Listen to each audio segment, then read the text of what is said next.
मैं आज यहाँ कोई भाषण नहीं दे रहा हूँ। मैं आज यहाँ न्याय का हिसाब मांग रहा हूँ। वीडियो को स्किप मत करना। सुनो मेरी बात, क्योंकि अगली कहानी तुम्हारी हो सकती है। 23 दिसंबर 2025 को दिल्ली हाईकोर्ट का जो फैसला आया है, वह सिर्फ एक अदालत का फैसला नहीं है, वह हमारे पूरे सिस्टम का चरित्र बताता है। यह फैसला बताता है कि इस देश में कानून किताबों में तो बराबर है, लेकिन अदालतों में बराबर नहीं है। अगर आप गरीब हैं, कमजोर हैं, तो आपके लिए न्याय सिर्फ तारीख बन जाता है।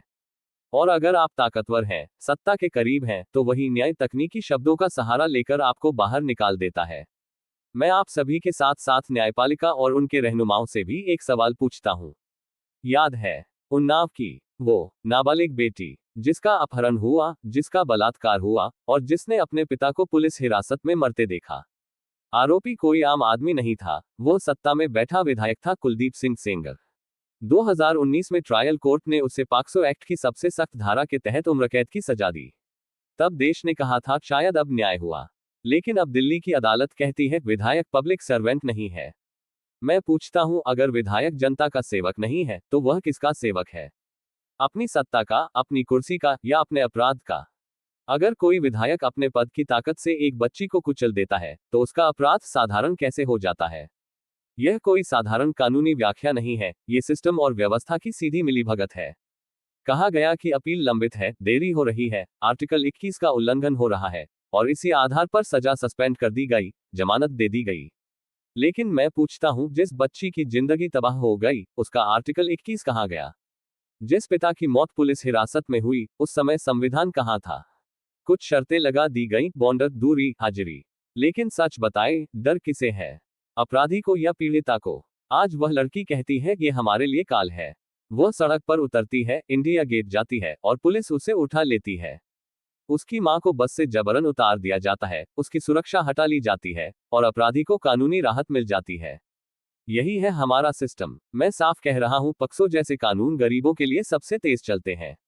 लेकिन जैसे ही आरोपी सत्ता से जुड़ा होता है, वही कानून कागज बन जाता है। एक गरीब आदमी फंस जाए तो सालों जेल, कोई जमानत नहीं, कोई संवेदना नहीं। और एक ताकतवर आदमी, अपील लटकाओ, देरी का रोना रो, तकनीकी शब्द घुमाओ और बाहर आ जाओ। यह दोहरा न्याय नहीं है, यह न्याय की हत्या है।